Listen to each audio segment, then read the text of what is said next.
Yo, bad morning mga boss. Bale yan, nakita nyo naman, magana yung mata ko tapos may problema pa si Bayonela, nadali ng pusa sa kabilang bahay.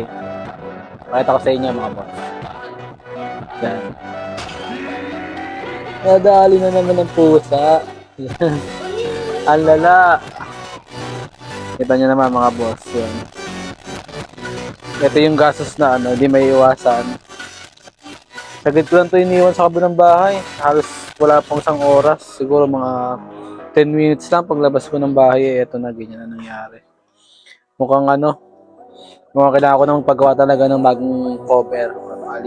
Bala ko dito, pa-interset ko na rin. Lagyan na siya ng mga hubog-hubog para mas gumanda yung tindig.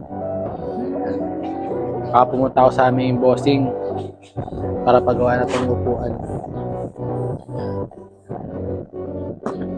So, paano mga boss? Yan na lang muna sa ngayon. Wala, bad trip talaga eh. Peace out.